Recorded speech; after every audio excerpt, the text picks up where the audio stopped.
Gehien ondo ezagutuko duzue Belen Uranga, soziolinguistika klusterretik dator, horrek esan nahi du erdigunetik datorrela, eragile izatea olatzekin eta lantaldeko kide guztiekin euskararen soziolinguistikan eragile izatea dagokio, klusterrean lan egite hutsagatik, aldeanetan dabiltza, eta bueno, UNESCO etxean ibilbide ederra egin zuen, gero munduko hizkuntzen UNESCO katedran ere badabil, aipatzekotan 3 kontu, hizkuntza eta immigrazioa txostenean parte hartu zuen Xabier Ayerdi, Itziar Idiazabal eta Kuadriarekin, Andoni Barreña, eta lan erreferentziala da, egia esan, hizkuntzan iztasunaz irakurri nahi duen edo zeinentzat erreferentziala da.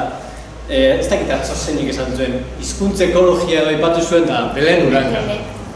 Bai, batek esan zuen, ez? Hizkuntza ekologia, Belen Uranga, ez? Euskal Herria, egia da. Eta baita ere hor badago liburu polit bat, hizkuntzen mundua, katedratik atera zena, eta hor ere parte hartu zuen, Belenek. Jon eta Bion partetik eskerrik asko handi bat, fijatu zarete 2 egun hauetan, hantxe, txokoan esan behar nuen, baina ez da txokoan egon, atzean egon da, oharrak hartzen sekulako lara egiten, da Belen eskerrik asko, barkatu denbora oaindik eta gehiago bukatzeagatik, eta eskerrik asko. Zait besteik eskerrik asko.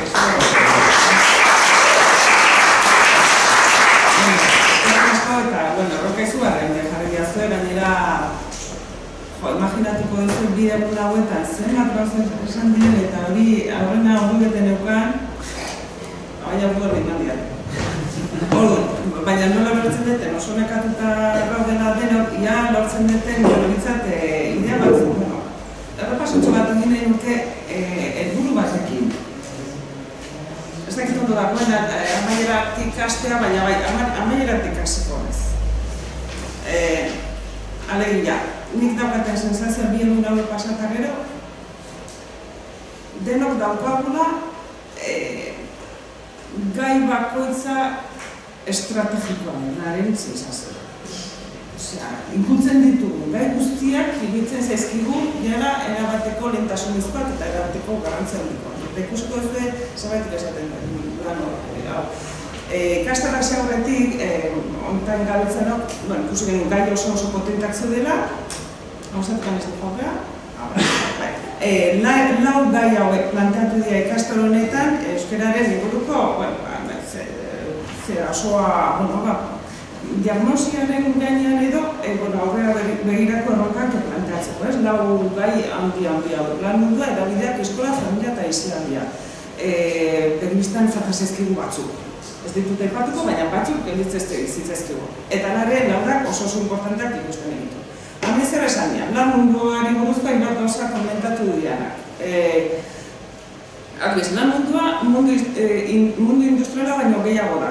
Gogoan izan, lan munduak da administrazioa, lan esparru pribatua, akademikoa, zerbitzuak eta lehen sektoriali horrek guztiak hartzen du lan munduara. Eta arlo guztietan ez da berdin garatu euskararen presentzia, ez da gutxiako horik ere. Eta batzutan hitz egiten dugu lan munduaren inguruan gauza monolitiko industriala baliz bezala. Neri atentzia mantzian horrelako deskripzioa nintzara.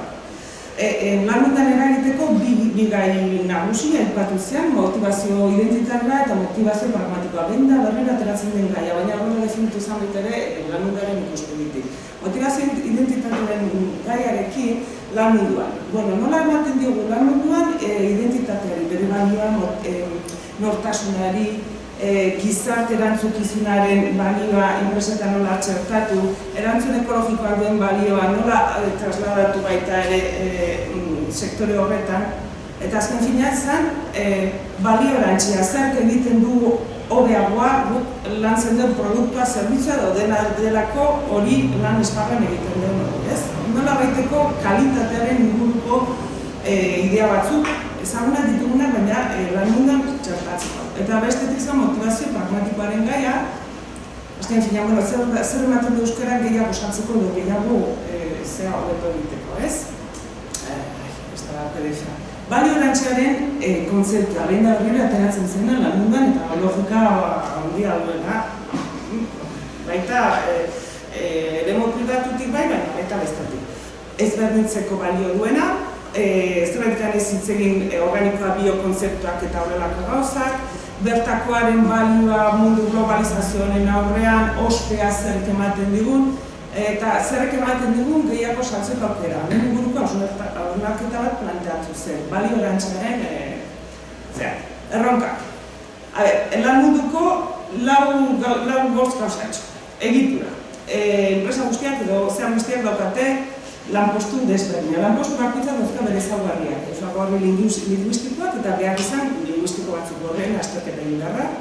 Zer garrantzia duen zuzendaritzaren jarrerak, hor lidertzaren gaia lidertza desberdinak eta barra, baina zuzendaritzaren jarrera lidertza sindikala aipatu zen, oso gutxitan aipatzen den gaia oso interesgarria dituzten mahai gainean jartzea lidertza sindikalean eragileara, daukan eragiteko gaitasunarekin, bezeraren ikuspegia zer esanik ez, bezeraren asebetetzea,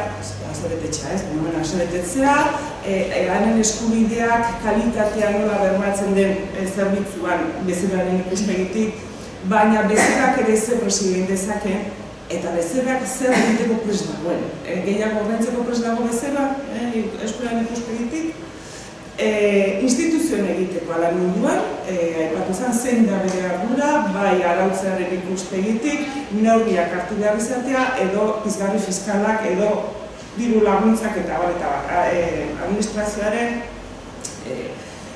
badirudi esparru honetan eragin oso handia izan duen bezala gutxienez funtzio publikoaren ikuspegitik, eragin izan duen bezala, akaso aldarrikatzen dira estrategikoa dela lehen badiz izango dute, estrategikoa dela lan mundukoa ikuspegi horrekin.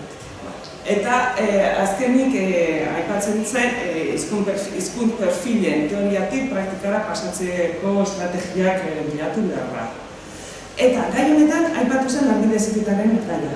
Ez naiz honetan sartuko, baina dena dakigu heziketa munduan ze gabezi ikeragarria topatu badakigu, ez dela horre inbertitu eta horre eragingarra ja. Hori oso garrantzia dukoa. Ikusten duzuen zela, hau da, lehenengo gaiak gertatu da ikastetxe honetan eta hainbat sektoretatik ikusten egia momentu honetan 30 urte pasatak edo definitzen nahi gaia lan munduan eragiteko momentu heldu da. Hemen ikusten dut egin zara holako irakurketa interesgarri bat, hori publikoa pribatua eta garrantzia eman nahiak. Hori da lehenengo gaia. Eta uste orain nahiak dintzela bat.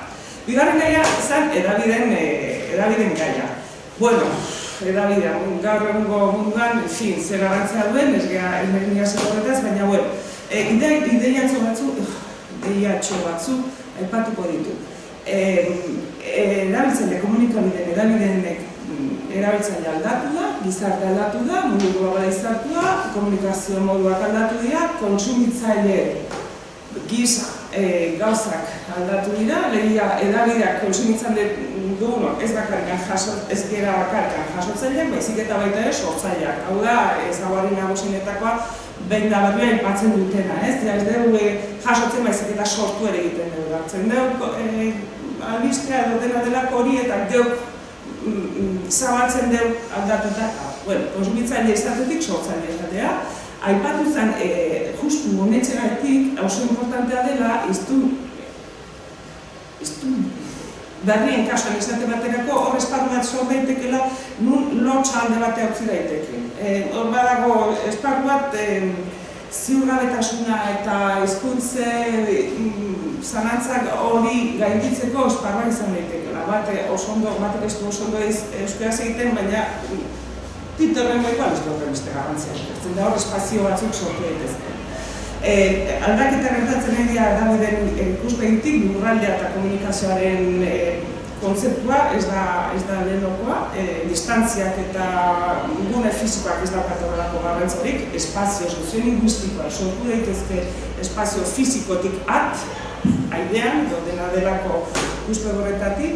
Eta horregatik aipatzen da edabideen ikuspegitik egon daitekeela arnasbide soziofuntzional batzuk. Eta hori unikatu behar da, eta hori oso interesgarria izan daitekeela batez ere gune soziolinguistiko dentsitate txikietan, ez? Eta hori gertatzen dira. Autoreferentzia berriak bilatu eta Edukin artean, gai segurak bai, baina gai ludikoak ere bai. Hau behin da hori epatzen zara. Gai erokorrak bai, baina baita espezializatuak ere. Garrantzia ematez zitzaigun, zerbaitik ez dugu egiten, komunikatik bide bat, deporteari zuzenduta. Mundu guztia dago deportearekin txundituta, behin dezagun, zera bat, aldizkari bat, ordenarako bat, horren inguruan. Eta gainera, gai tematikoaren gaiakin aipatzen zen, ematen baldin badu ere oso publiko txikia duela, badagoela masa kritiko bat funtzionatu dezakegula hizkuntza nagusia. Hizkuntza handietan ere ez dialako asko izaten horren kontsumitzaileak, baina euskaran funtzionatu dezake. Bueno, egitekoak eta erronka. Bueno, niri oso interesgarri egitu zitzaidan eta zenbat diztun dauzkagu, ze potentzialitate daukagu, zenbat aktibatu daitezke, zenbat diztun ditugu. Bueno, gitxi gora horregaz, geha 700.000 irakurtzeko gai garen 928.000, baina zaletasuna izan dezakeguna 400.000 lagun geha erabidean kontsumitzaile izaten gaitezkena. Horrena ere, komunitate kontzeptua indartu dezakegu, lurralde osoaren komunitatea indartu dezakegu, komunitate tematikoak indartu dezakegu, dituzu bai, potente dituzte, txiko jasu nire ere aktiketa pertsonalak etarteka, komunitate izaera hori indartzaren zera, baina baita eskaera zehatzari erantzun behar diola baita ere erabideek, ez?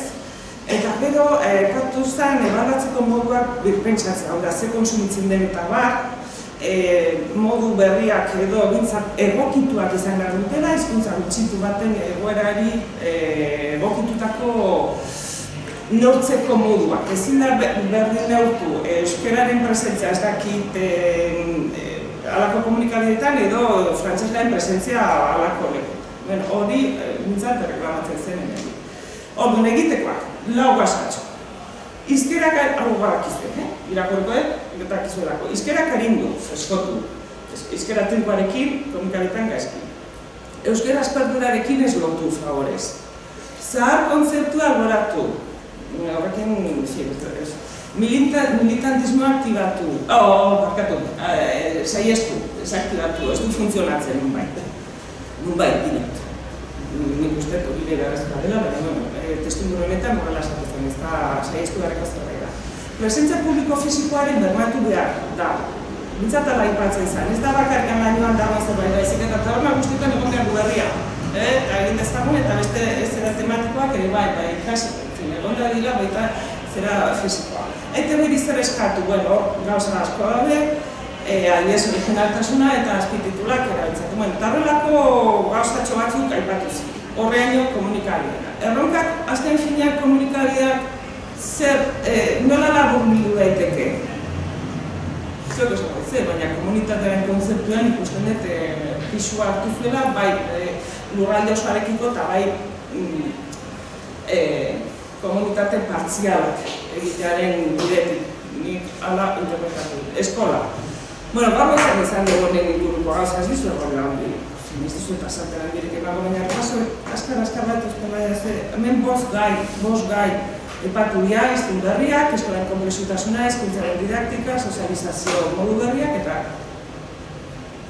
aurre iritzien gaia. Hiztun berriak, eskola. Hemen epatuta batez ere, eskolak egin dut da honetaz badakigu ez? Zer lortu duen eskolak, izugarria da, gaur goizan aipatzen zen bezala ez dago horrelako kasurik beste inu, horrelako dentsitate duen komunitate batek zenbataino zeratu du, zabaldu duen ezagutza, gaitasunan irabazia, 200 bat hiztun berri ditugu azkengo urtetan, azkengo 25 urtetan izango diane, haur gazteen artean, 175 badaki euskeraz, irakasleen prestakuntzan asko aurrera du da, abia puntua kontuan hartuta, eta matrikulazio ereduan izugarri, harrigarriki, 157 aiatu da euskera hutsez egiten den, neseko mugiltze eredua. Hori da lortu bezala plantatzen duena, baina behin garriro somatzen ditugun utxuneak aipatzen nahi, ez? Euskalduntzea alde batetik ez da erabatekoa, ez da lortu populazio eta gazte eta guztiak euskalduntzea, gaitasunean hutsuneak topatzen ditugu, eta ez nola nahikoak. Ezagutza bai, baina erabileran hutsuneak topatzen ditugu, eta ez nola nahikoak. Atxikimendu txikiegia gure usteetaz, edo guneko genukuna behintzat kontan hartu, eta atxikimendu txikiegia ikusten dugu, euskaldun hauetan. Euskaldun asko beto moldatzen da gaztelaniaz euskaraz baino, eta norberaen pertsepzia zer badaude hor zaitasunatzeko. Horrek hutsunea, baina berriro dira, hutsuneak daude, baina lortu dugunek erakarrian dira. Eta hori dago esateko moduko zera da. Momentu honetan, hemen badago, erronka potente bat, zehatzeko. Eskola Iztunberriak, hau niko jarri berriro gai estrategikoa da, Iztunberrien gai estrategikoa aipatu da, eta usteak uste, gai estrategikotzat hartzen da. Zeintzu dira, ez ge asko sartuko, baina bai badira eskolan ikasa dutenak, hirugarren hizkuntza moduan, baina ez dutenak etxetik ekartzen da, eta eskolako funtzioa zaila, ez dira helduen alfabetatzea zaila. Profil desberdinetakoa daude, Iztunberriaz hitz egiten denean ez dugu tipo bakar bat buruz hitz egiten, ez dira profil desberdin asko hiru behintzat aipatu ditugu goizean, interesatzen zait, azpimarratza Iztunberri batzuk asko hurbiltzen direla, gure pentsamentuan hiztuntzarrak garen perfil horretara, baina beste gehienak ez daude, ez dira horrela hurbiltzen, baina interesgarria da zer eragiten du Iztunberrien esperientziaren aldagai garrantzizkoak zeintzu definitu ditu gaur hanek, ez? Esaten baterako, zenbat manitzatzen duen Iztunberrien kasuan, testuinguru soziolinguistikoa, ez dago zabera egotea Laudian edo Donostian Azpeitin edo hori abia puntu bezala, parentesi. Hori da, hilero galdetu diotena Jonek eta beraien ikerketan berdin da, gazten maitza horretan berdin da, ez horrekin bakorat naiz, izten dut parentesi. Iztunberrien kasuan, garrantzi izugarrian handia dauka testuinguru soziolinguistikoak, hauek Iztunberriek eskolan eta kalen ikasteko aukera izan edo ez izan asko bat izatzen dute, euren pertzepzioa edo euren zera, lortzen duten gaitasuna oso desberdina izan eta horrek, eragin izugarria dauka, asko jarria dutena, lekuan lekukoa erregistroa duten edo ez, aldakortasuna duten edo ez, eta horren guztiaren mismelanz edo delako horrek, nahazketa horrek, norberarekiko autokonzeptuak zertan gelditzen den. Hortzatuta dagoen, edo benetan euskaldun bezala sentitzen den, edo euskaldun berri, edo euskaldun oso, edo euskaldun, edo ez norberan ganako pertzepzioa. Immigrazioari buruz asko hitz egin da, bi gauzatxo bakarrik izan den ez eta izan den izugarrizko hitzaldi interesgarria eta poliki berriro entzutekoa eta ikustuko bakarren bi gauzatxo batera ekarri ditut interesgarriak ditzez ezkitera. Immigrazioa Euskal Herrian ez da beste leku batzutan edo estatu espainorean edo Frantziako estatuan dagoen tamaina bereko ez da, txika bada, baina eskolan dagoen segregazioa, banakita. Publikoak hartzen ditu, publikoak hartzen ditu 26.000 zera, eta pribatu kontzertatuan 8.000. Horrek, bere izketa bat egiten du, eta bere izketa, segurazko, ez demokratikoa, hori gutxinez. Segregazioa, Gasteizen kasuan ikusten egia, Gasteizen publikoan 1.300 daude eta itundetan nek zerrek hartzen den. Horrek aurreko egoera hemen aurreko erronka hau konpontzea, honi buelta ematea eta honi konponbide justago bat ematea, ez dugu erronka espaldin bada edo lehentasunezko gai espaldin bada, nire ustez bai, eta justizia sozial, baina hori nire iritzit batzen da. Deigarria oso izan da, euskararen testuinguruan horrean jo jakin dugun jarreren inguruko aitua. Itxura danez, aurra hauek jarrera positiboago edo aldekoagoa dute euskararekiko gaztelania duen elebakarrek baino. Baina, hori esaten dut, ikerlariak hobeto esplikatuko badu. Erronka, eskolaren erronka, konplexutasunaren kudeaketa da, eta hizkuntza minorizatuaren ikuspegitik aztertu gara agertzen den gai guztiek. Hizkuntza aniztasunaren gaia, gaur egungo gai puntakoa da, baina derrigor begiratu gara hizkuntza minorizatuaren ikuspegitik, euskararen ikuspegitik aztertu beharreko gaia. Pedagogia berritzaileak garatzen egia, zorionez gure gizartea aurrerakoia denaren sentsazioa bultza badaukagu, eta hor badaude interes bereziak, pedagogia berritzaileak ekarri nahi ditugu, baina ojo, kontuz, zera horrekin. Pasarea ditugu, iragazi behar ditugulako hizkuntzaren, euskararen egoera horretatik. Segregazionismoa alboratuko duen zera, erronka, eta komunitate osoa kontuan hartuko duena. Beste bila gai hartu dira, baina nik horretan utziko nuke bukatzeko eskolaren konplexutasunaren lehen esandakoa. Oinarri didaktiko sendoak. Aipatu diren gai potoloak. Oinarri didaktiko sendoak. Hainbat gauza zen gurasoen eta komunitate osoaren implikazioa. Irakasleen formazioa. Aniztasunaren konplexutasunaren kudeaketa aipatu dutena, eta boter politikoaren jarrera. Lehentasunezko erronka bada. Hiru gai txiki bakarrak, gai handi, bi hitz bakarrik, arreta berezia jartzea komeni da segurazko eskolaren gaian, baina sartuta gaian, hiru azpi gai aipatuko genuke. Irakasleen formazioa, zan ere ez dago konplexutasun honen aurreko nahiko formazio hori. Arazo bezala ikusi da irakasleen mugikortasuna, irakasleen euskara maila, euskara erakustiaz gain, euskara sustatzea ere bada profesionaltasuna saritzea, ikusten dut gai hauek hor daudela, aidean daudela eta esplizito esan direla eta esan beharko gauza direla. Hizkuntzaren didaktikaren gaiari zentralitatea ematearen beharra, marketoriko egokia badago, baina hortikan praktikara eramateko zailtasunak ikusi dira, eta ebaluazioaren gaia. Ez da gehiago sakontzea, baina gusten berez. Laugarren gaia, sozializazioaren ikuspegitik. Azkar,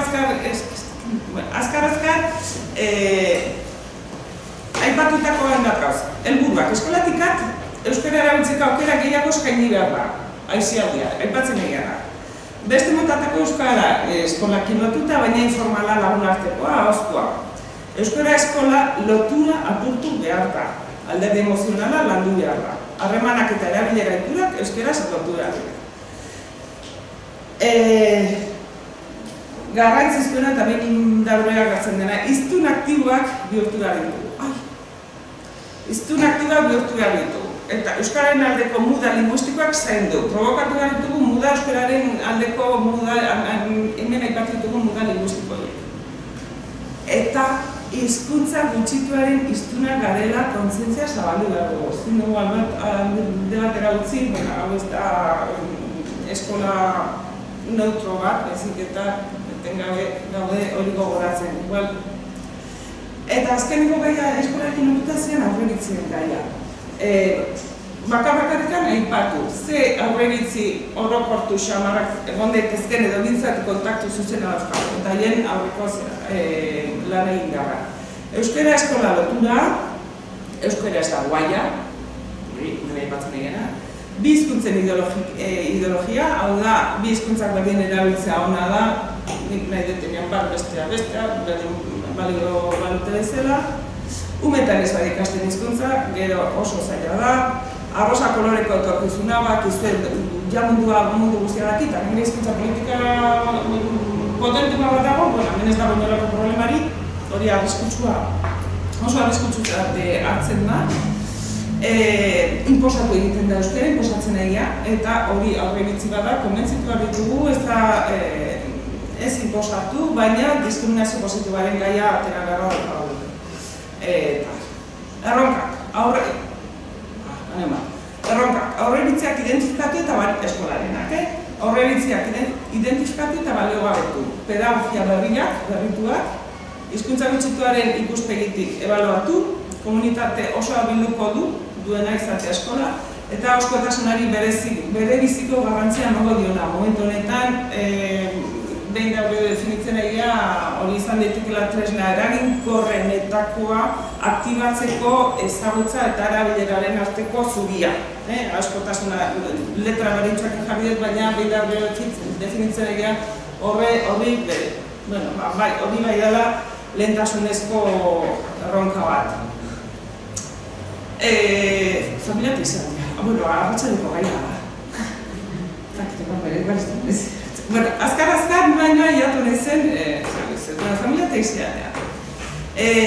Transmisioari buruz hitz egin dugu, eta transmisioa nola ulertu izan da, hizkuntza belaunaldien artean nola pasatzen da, gazteen transmisio nola egiten da, edo soziala izan daitekela. Hortaz hitz egiten aritu da, baina ikerketa nolakoak izan diren, soziologikoak, antropologikoak eta euskal soziolinguistikak ditula, mota batekoak eta beste. Transmisioaren arte ulertu dagotik bera, ama hizkuntza, berez, ama hizkuntza da transmititzen dena, baina, beraz, haurtzaroak jasotzen den hizkuntza da, etxean eta modu informalean. Eskolako aldiz, bigarren mailako transmisioa bezala hartu izan da. Eta alderdi kualitatiboak gutxiago lantzen dira. Gurasoen gaitasuna aztertzen da,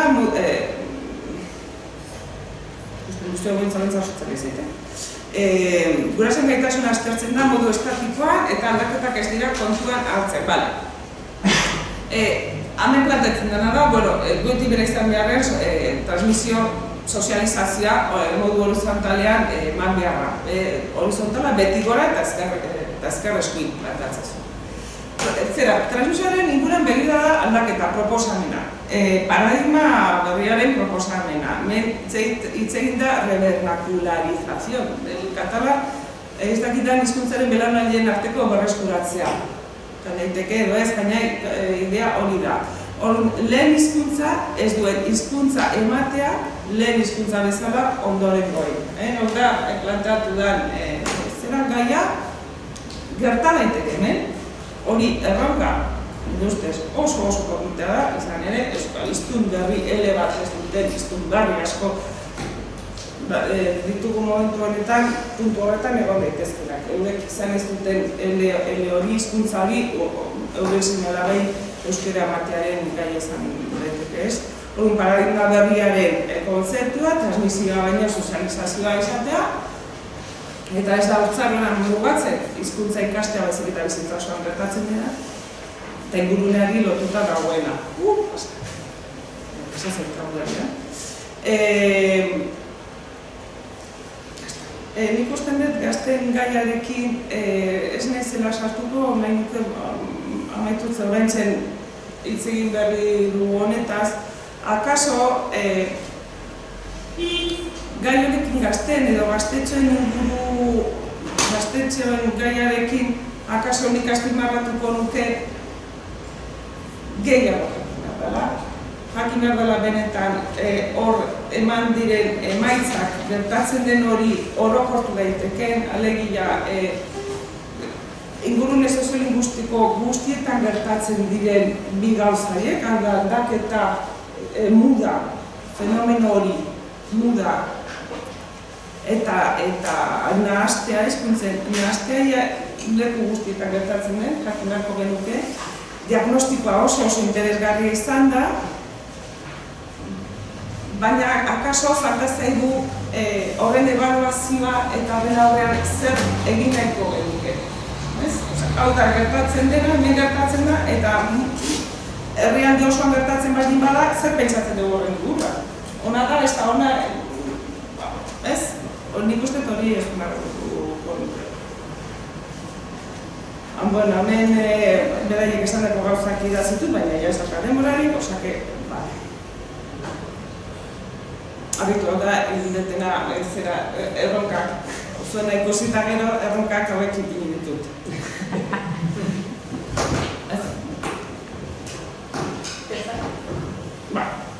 horreino. Bueno, amaitzeko.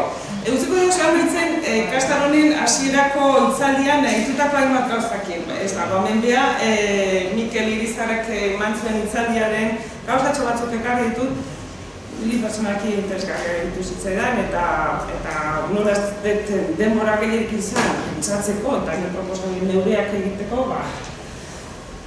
lertuko ez. Ordu, gauza, planteatzen du, nun gaude eta nolaz goaz.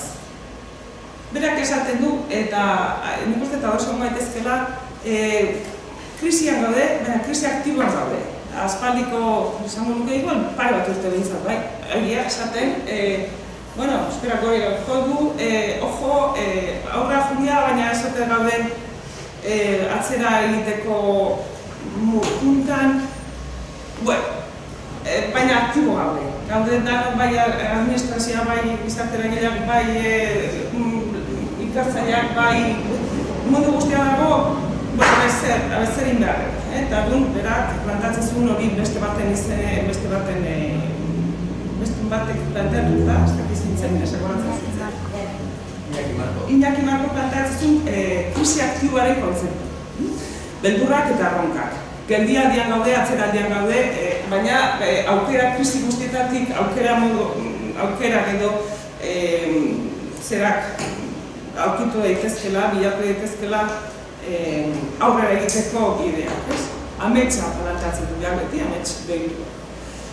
Aro berrian gaude, jakina, ezaguna da, ez naiz deskribatzen hasiko, baina Euskal Herria munduan kokatuta, munduaren eragina Euskal Herrian eta Euskal Herriaren lekua mundua, helmuga.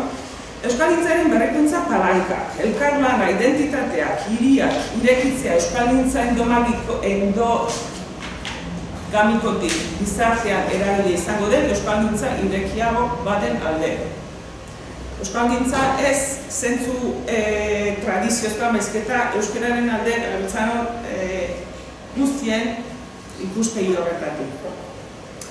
Akordeo politikak egin izan dira, helburua euskararen herria egiteko moduan bagaudela beha plantatzen zuen, bagaudela puntu horretan, ametsa ala ere doitu beharra. Kontu zein den gure referentia. Helburua ez da Alemania hobe Dinamarka edo Noruega hartzea. Txikitasunaren adosegon gaitezkela ez, baina bera plantatzen zuen, ni ikusten dut hurbilago gaudela, txikitasun horren referentziatasuna komenitzen da. Elebitasuna edo elebakartasunen arteko dikotomian bera plantatzen du beste batzuk bezala hizkuntza aniztasunaren kontzeptua balidatzea, baina plantatzen da niretzat kontzeptu berria dena euskara defektuz. Euskara defektuz. Hizkuntza aniztasuna, baina euskara defektuz. Hori da pixka bat subsidiaritate printzipioak ere esaten duena, ez? Euskaraz egin dezala. Eta hemen printzipioz euskaraz egin dara. Eta behar baldin bada besterik, behingo da, ez? Hori kontzeptua izen honekin interesgarria da. Euskara teknohizkuntza. Eta adibide mozuna, moduan aipatzen zen. Adibidez, guazen Wikipedia alobestia. Venga, guazen dudanok alobestia inbaditza Wikipedia hori euskaraz izan daitekela. Nola jokatu elkarrekin, bakarka jai. Euskararen gizarte erakunde eta herri erakundeak, lehen aipatzen duguna. Gizartea eta erakundeak norbatean bateratuta. Baina Euskararen erakundeak eta gainontzekoak ere bai. Euskararen erakundeak bakarkan, ez. Horrekin bakarkan ezin da. Irekitasuna. Gizarte komplexua ulertuz, polizentrikoa eta bar. Hizkuntza ugaritasuna Euskararen zan mesede izan daitekenaren ustea. Hizkuntza aniztasuna kaltegarri da, ala ez.